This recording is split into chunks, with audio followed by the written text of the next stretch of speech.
Welcome to JTV news. రాష్ట్రంలో 9 రోజుల్లో 9,000 కోట్ల రూపాయలు రైతు ఖాతాల్లో జమ చేసిన ప్రజాపాలన ప్రభుత్వానికి కృతజ్ఞతగా మంచిర్యాల నియోజకవర్గంలోని దండేపల్లి మండల కేంద్రంలో ఎడ్లబండ్ల ర్యాలీ నిర్వహించారు. ఈ కార్యక్రమంలో ఎమ్మెల్యే కొకిరాల ప్రేమ్సాగర్ రావు పాల్గొన్నారు. ఆయనకు రైతులు ఘన స్వాగతం పలికారు. అనంతరం రైతులతో కలిసి భరోసా సంబరాలు జరిపారు. ఈ సందర్భంగా మాట్లాడిన ప్రేమ్సాగర్ రావు రైతులకు ఎల్లప్పుడూ కాంగ్రెస్ పార్టీ అండగా నిలుస్తుందని పేర్కొన్నారు. రైతు భరోసా నిధుల కోసం కృషి చేసిన CM Revanth Reddy, deputy CM Mallu Bhatti Vikramarka, వ్యవసాయ శాఖ మంత్రి తుమ్మల నాగేశ్వరరావుకు ధన్యవాదాలు తెలిపారు. ఈ కార్యక్రమంలో రైతులు, కాంగ్రెస్ నాయకులు, మహిళా నాయకులు, యువజన, విద్యార్థి నాయకులు, కార్యకర్తలు పాల్గొన్నారు.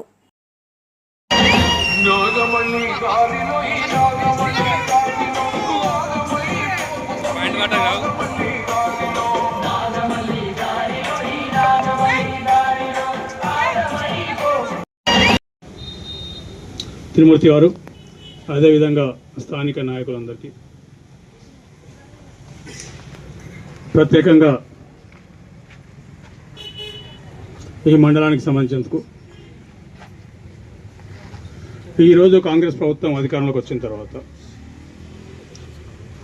మొట్టమొదటగా కాంగ్రెస్ ప్రభుత్వం అధికారంలోకి వచ్చినాడు ఎల్లంపల్లి ప్రాజెక్టులో 13 టీఎంసీల నీళ్ళు మాత్రమే ఉండే.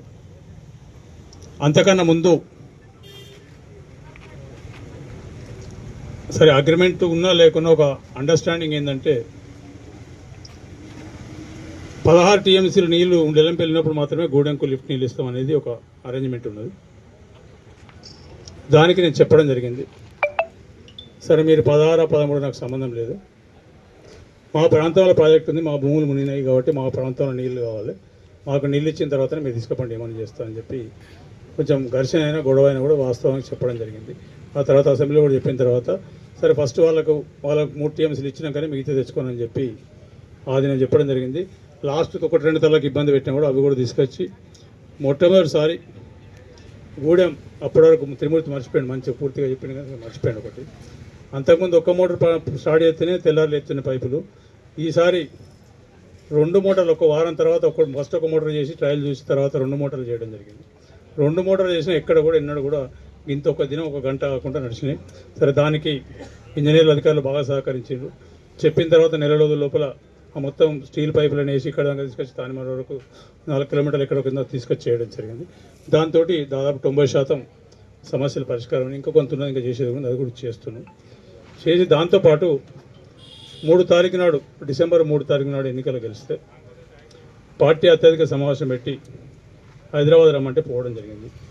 అక్కడ పోయినా కూడా ఆలోచనతో 4 తారీఖు నాడు అప్పటి కలెక్టర్ ఫోన్ చేసి నాకు అంత సంబంధం లేదు, రైస్ మిల్లర్లకు పిలిచి మాట్లాడతారా ఏం చేస్తారో నాకు తెలియదు, ఇప్పటివరకు ఏదైతే తాలు తప్ప అని చెప్పి 2 కిలోలు 4 కిలోలు 10 కిలోలు చేస్తున్నారో 1 కేజీ కూడా ఒక గింజ కూడా ఎక్స్ట్రా చదివితే ఒకుండే ప్రసక్తి లేదని చెప్పి చెప్పడం జరిగింది. దానికి కలెక్టర్ గారు సివిల్ సప్లైస్ మీటింగ్ పెట్టి వాళ్ళని పిలిపించి చెప్తే వాళ్ళు కూడా ఒప్పుకున్నట్టున్నారు. 6 తారీఖు నాడు 3 తారీఖు నాడు గెలిస్తే 6 తారీఖు నాడు ఈ నియోజకవర్గంలో తప్పతాలు అనేది లేకుండా 1 గింజ కూడా దొక్కుంటా రాష్ట్రంలో మొట్టమొదటిసారిగా కార్యక్రమం మొదలుపెట్టాం. సరే ఆ తర్వాత అప్పుడు లాస్ట్ కొన్ని ఇబ్బందులు పెట్టి నిలబెట్టినా కూడా చివరికి రైతులకు 1 రూపాయి నష్టం లేకుండా ఏదైతే బ్యాగ్ వేసిందో బ్యాగ్ మందం 1 కిలో బస్తా, 1 బస్తాతో పాటు అంటే 41 కిలోలకు మొత్తం మందికి డబ్బులు ఇప్పించడం జరిగింది.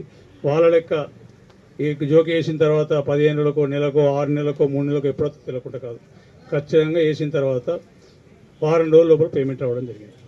ఎక్కడన్నా 1-2 లాస్ట్లో లేట్ కావచ్చు కానీ వారం రోజుల లోపల పేమెంట్ చేయడం జరిగింది. ఈ రకంగా పేమెంట్ చేసిన తర్వాత మనం మంచిర్యాలలో అయితే కార్యక్రమం తీసుకున్నాం, అదే కార్యక్రమం గౌరవ ముఖ్యమంత్రి రేవంత్ రెడ్డి గారు రాష్ట్ర మొత్తాన్ని కూడా ఆ కార్యక్రమం మళ్ళీ వేసంగి పంటకు తీసుకొని ఆ కార్యక్రమం మొదలుపెట్టడం జరిగింది. దానికన్నా ముందు ఇంకొకటి చెప్పాలి, ఇక్కడ రాష్ట్రం మొత్తం పోయిన ఎండాకాలం మొత్తం ఆల్మోస్ట్ 90-80% పంటలు ఎండిపోతే మంచిర్యాల నియోజకవర్గం వరకు 1 గుంట కూడా ఎండకుండా పంట పండింది పోయిన సంవత్సరం ఎండాకాలంలో. ఈ సంవత్సరం కూడా అదే పరిస్థితి రాష్ట్రం అంతా మనకు ఏ రకమైన ఇబ్బంది లేదు. ఈసారి మనకు గూడెంతో పాటు కొంత కడమ నీళ్ళు కూడా తోడైనాయి. దాంతో రైతులు కూడా నిబద్ధతతో ఉన్నారు, కట్టుబాటుతో ఉన్నారు. బుధవారం 3 రోజులు సోమవారం, మంగళవారం, బుధవారం దండపల్లి అంటే దండపల్లికే ఉన్నారు. గురువారం, శుక్రవారం లక్షపేట అంటే లక్షపేటకున్నారు. శనివారం, ఆదివారం ఆజిపూర్ అంటే ఆజిపూర్కు. దానికి డిస్ట్రిబ్యూటర్ వరకు కూడా టైం ఇవ్వడం జరిగింది. ఏ టైంలో ఏ డిస్ట్రిబ్యూషన్ కెనాల్కి వస్తుంది. మన దగ్గర 28 కాడ స్టార్ట్ అయితే 42, 14, 15 డిస్ట్రిబ్యూటర్లకు నీళ్లు పంచి నీళ్ళు ఇవ్వడం జరిగింది. ఈసారి మా వాళ్ళు రైతులు ఇంకొంచెం ఎక్కువైపోయి గేట్లు పెంచేసి మొత్తం దండపల్లి ఇక్కడి ఆ 12 గ్రామాలు తీసుకుపోయి గోదావరి ఉన్న గ్రామాలకు రావాలనుకున్న నీళ్ళు కూడా తీసుకుపోయి ఆడదాకా తీసుకుపోయి ఇచ్చేసి లాస్ట్కి మిగిలితే మళ్ళీ గోదావరిలో వచ్చి లిఫ్ట్లో పోయే పరిస్థితి తీసుకొచ్చారు ఇక్కడ నీళ్ళు మా రైతులు దండపల్లి వాళ్ళు. మత్స్యకాడ నుంచి ఇంతకుముందు తిమ్మూర్తి చెప్పినట్టు ఆ సత్యనారాయణ స్వామి ఆశీర్వాదం కూడా మనకు 100% ఉన్నట్టున్నది. ఎందుకంటే రాష్ట్రం అంతా ఎక్కడ ఎండినా ఏమైనా కూడా మన దగ్గర మాత్రం పంటలు ఎండకుండా 100% పంటలు పండినాయి. 2 సంవత్సరాలు 2 ఎండాకాలంలో ఇబ్బంది అయినా మన దగ్గర మాత్రం కాలేదు. ఇక మిగిలింది వీళ్ళు మాట్లాడుతాను, చాలామంది మాట్లాడుతాను, వీళ్ళు కొన్ని అందరు జవాబులు చెప్పాల్సిన పరిస్థితి చెప్తాను. సరే, ఈ మండలంలో నేను పుట్టకపోయినా ఈ మండలం మీద నాకు సొంత అభిమానం. ఎందుకంటే ఈ మండలమే మా పూర్వీకులది. మా నాన్నగారు ఇక్కడనే పుట్టింది. ఆ తర్వాత పండితే మా తాతగారు అక్కడ షిఫ్ట్ అయినా ఇక్కడ ఇల్లు ఉన్నది. ఇంకా మా ఊళ్ళో అద్దెకరం పొలం, అద్దెకరం పెరడున్నది, ఇల్లు ఉన్నది. ఇంకా ఇట్లా ఇక్కడికి నాకు